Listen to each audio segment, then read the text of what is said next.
Assalamualaikum warahmatullahi wabarakatuh. Selamat pagi siswa-siswi SMK Bani Saleh. Bertemu lagi dalam mata pelajaran simulasi dan komunikasi digital. Pada modul berikut ini kita masih akan melanjutkan pembahasan bab pertama yaitu mengenai pengembangan ide. Materi pelajaran yang akan kita bahas pada kali ini adalah algoritma, logika, dan pseudocode. Pada materi kali ini, mungkin ada beberapa istilah yang baru dan terdengar agak asing buat telinga kalian. Selamat belajar dan tetap semangat dalam membahas materi yang disajikan pada kali ini. Pada tampilan berikut ini, kita akan membahas tentang algoritma. Algoritma sendiri berasal dari kata algoritm yang berarti cara memecahkan dan menguraikan setiap permasalahan dalam sebuah perhitungan dengan menggunakan alur pikiran yang sistematis dan logis. Dalam berpikir, manusia selalu dipengaruhi faktor rasional dan faktor moral yang berhubungan dengan lingkungan secara sosial kemasyarakatan. Faktor rasional memiliki ciri bahwa setiap keputusan yang diambil selalu berdasarkan perhitungan dan bersifat logis sehingga dapat diterima oleh akal sehat. Contoh dari faktor rasional adalah ketika membangun sebuah rumah. Diperlukan 4 orang pekerja dan sekitar 200 batang bambu berukuran panjang 6 meter untuk setiap batangnya, dan pekerjaan tersebut dapat diselesaikan dalam waktu 30 hari kerja. Namun, karena hanya memiliki 100 batang bambu, pengerjaannya dilakukan secara bertahap-tahap sehingga pembangunan rumah memerlukan waktu 2 kali lipat dari semula, yaitu menjadi 60 hari kerja dengan 4 orang pekerja. Setelah membahas materi tentang algoritma, berikutnya kita akan membahas tentang logika. Dalam matematika dan ilmu komputer, algoritma adalah urutan atau langkah-langkah untuk melakukan sebuah perhitungan atau dilakukan untuk menyelesaikan suatu masalah yang ditulis secara berurutan. Sehingga, algoritma pemrograman adalah urutan atau langkah yang dilakukan untuk menyelesaikan masalah yang terjadi dalam proses pembuatan program ketika membuat sebuah sistem aplikasi komputer. Dalam membuat sebuah program, hal yang penting untuk dipahami adalah logika yang kita pergunakan dalam berpikir, bagaimana cara yang harus dilakukan untuk memecahkan sebuah masalah dalam pembuatan program yang sedang dibuat. Sebagai contoh lain, banyak permasalahan matematika yang lebih mudah jika diselesaikan secara tertulis, tetapi terasa cukup sulit jika kita terjemahkan ke dalam sebuah bahasa pemrograman. Dalam hal ini, algoritma dan logika pemrograman secara tertulis akan sangat penting dalam pemecahan sebuah masalah.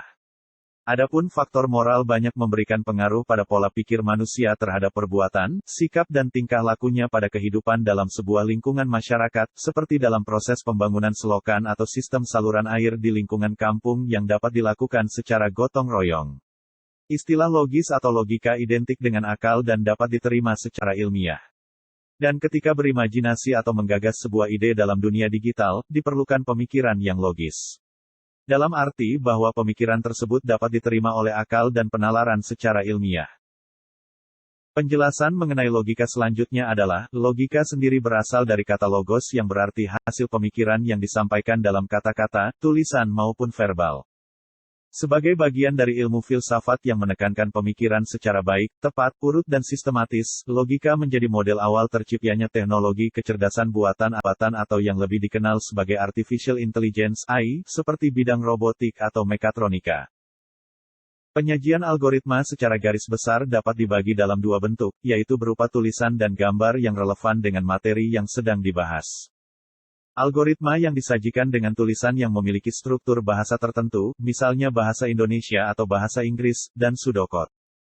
Pseudocode adalah kode yang mirip dengan kode pemrograman yang sebenarnya, seperti bahasa Pascal atau C, sehingga bahasa tersebut sangat tepat untuk digunakan dalam menggambarkan algoritma yang akan dikomunikasikan kepada para programmer. Berikutnya, pada tampilan slide ini kita akan belajar mengenai pseudocode. Pseudocode adalah deskripsi dari algoritma pemrograman komputer yang menggunakan struktur sederhana dari beberapa bahasa pemrograman, tetapi bahasa tersebut hanya ditujukan agar dapat dibaca manusia.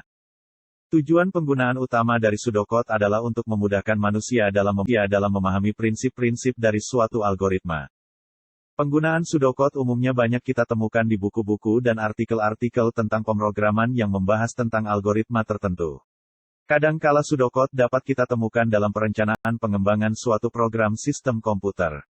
Dalam pseudocode, tidak terdapat sintaks standar yang resmi. Karena itu, pseudocode ini dapat kita terapkan dalam berbagai bahasa pemrograman. Tentu saja harus kita sesuaikan setiap tahap dengan bahasa pemrograman yang kita gunakan, kan? Fungsi dari pseudocode mungkin sama dengan flowchart. Perbedaannya terletak pada cara penyampaiannya. Pseudocode menggunakan kata-kata untuk menjelaskan suatu algoritma. Contoh dari sebuah pseudocode adalah sebagai berikut. Pseudocode yang kalian lihat pada tampilan layar monitor adalah sebuah pseudocode yang dipergunakan untuk mencari sebuah bilangan yang merupakan angka terbesar dari 3 buah bilangan yang dimasukkan ke dalam memori sebuah komputer. Seperti yang kalian lihat pada layar, dengan menjalankan serangkaian perintah yang diberikan maka akan didapatkan hasil yang diinginkan. Demikianlah pembahasan materi yang dapat saya sampaikan untuk kali ini. Kita akan bertemu lagi untuk pembahasan berikutnya. Terima kasih untuk perhatian kalian. Wassalamualaikum warahmatullahi wabarakatuh.